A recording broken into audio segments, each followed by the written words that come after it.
nesse nosso curso Comportamento de Contaminantes Orgânicos em Meio Ambiente Subterrâneo. Essa é a nossa aula de número 6. Nós vamos dar continuidade à explicação da fase vapor.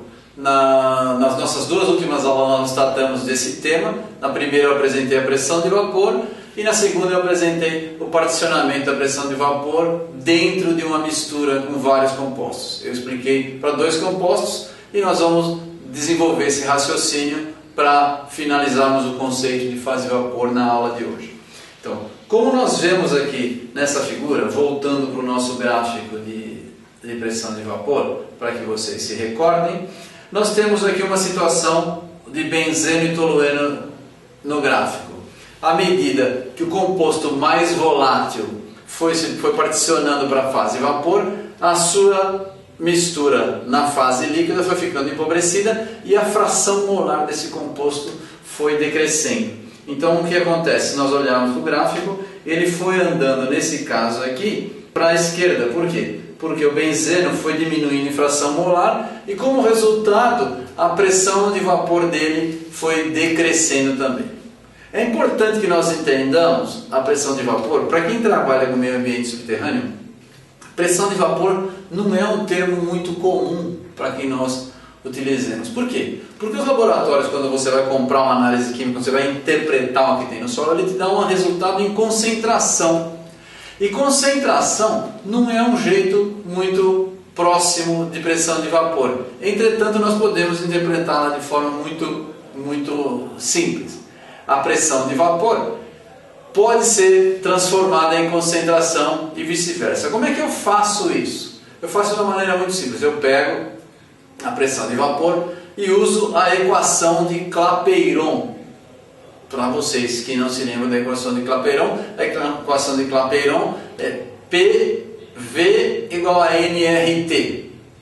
Pressão vezes volume igual a número de moles vezes a constante universal dos gases vezes a temperatura daquele determinado gás. Se eu usar pressão como pressão de vapor, o volume do gás eu não vou mexer, eu tenho o número de moles, eu vou fazer a transformação com a equação de Clapeyron.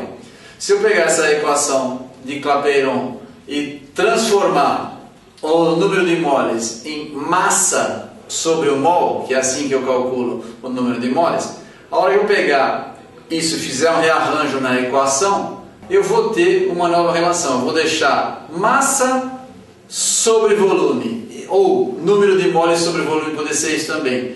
Número de moles sobre volume nada mais é do que uma unidade de concentração. Então eu consigo ter, mas eu vou deixar massa sobre volume para poder ter uma relação de concentração mais conhecida. Miligramas por litro, por exemplo, gramas por litro. Tá claro? Então, se eu deixar desse lado da equação, como eu estou mostrando aqui, a unidade de concentração, do outro lado eu só vou ter pressão,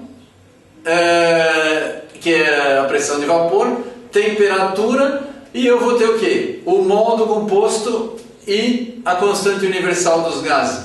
Ou seja, eu só preciso da pressão para determinar o valor da concentração no gás. Extremamente simples e eu consigo trabalhar então uma relação entre ambos. Logo, tendo a pressão, eu consigo estimar a concentração máxima do gás para aquela situação. Tá claro? Logo, eu posso também, se eu estava fazendo relações da lei de Raoult, comparando a pressão de vapor em função da sua pressão parcial e da fração molar dele na mistura, a mesma coisa vai valer para a concentração. Eu estimei a concentração dele para um composto puro, sei a sua fração molar, eu sei qual vai ser a concentração resultante dele no gás, numa região imediatamente próxima aqui.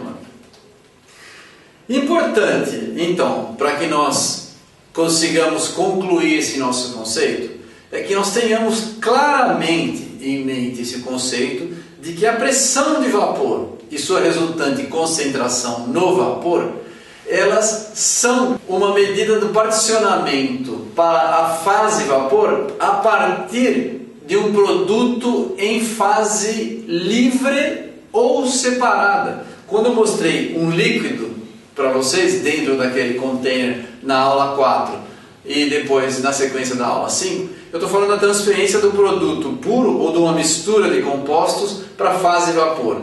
No nosso ambiente subterrâneo, que nós vimos na nossa aula de número 2, a distribuição de fases, nós vimos a fase livre do El-Nepal. Fase livre de El-Nepal transfere massa para a fase de vapor. Veja que a fase livre de Nepal não transfere. Por quê? Porque ela está embaixo d'água. E a fase residual na zona não saturada, quer de El-Nepal, quer de DINEPAL, ambas transferem massa para a fase de vapor também. Por quê? Porque eu tenho de um produto puro ou de uma mistura de produtos, moléculas indo para a fase vapor.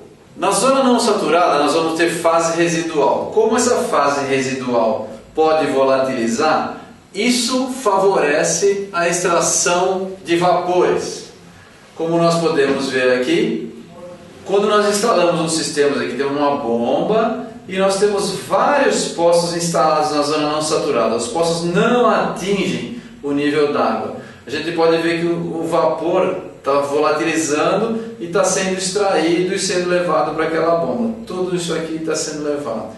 Com o passar do tempo, você volatiliza o produto, esse produto se dirige ao poço e você vai eliminando toda a fase residual através da extração de vapores. Então, repetindo o nosso conceito aqui, a transferência de massa pela propriedade de pressão de vapor é feita de uma fase separada, e para a gente fase separada é fase livre ou residual, para a fase vapor. Fase separada para a fase vapor, propriedade que determina pressão de vapor.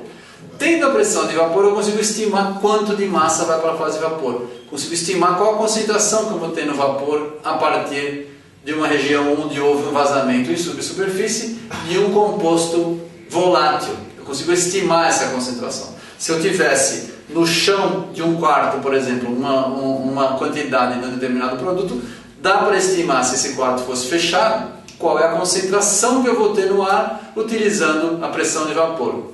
Isso é extremamente importante para quando vai se fazer qualquer estimativa em avaliação de risco toxicológico. Por quê? O pior cenário possível é quando a concentração máxima é atingida. E qual que é a concentração máxima do vapor? É a concentração calculada a partir da pressão do vapor.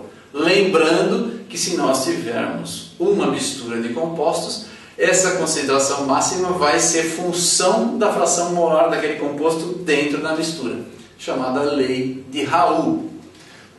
Então, como conclusões, nós temos finalmente então, que a pressão de vapor é a propriedade que governa a transferência de massa entre as fases livre ou residual e fase vapor. A baixa concentração de vapor não implica necessariamente na ausência do composto em fase líquida. O que eu quero dizer com essa frase? Eu quero dizer que eu posso ter uma concentração de compostos, eu posso ter fase livre ou fase residual de compostos que contenham benzeno lá dentro. Benzeno é volátil. Mas vamos supor que essa nossa fase líquida seja de compostos que tenham volatilidades da ordem do benzopireno, muito baixas. Eles não volatilizam. Então eu tenho 99,999% de compostos pouquíssimo voláteis.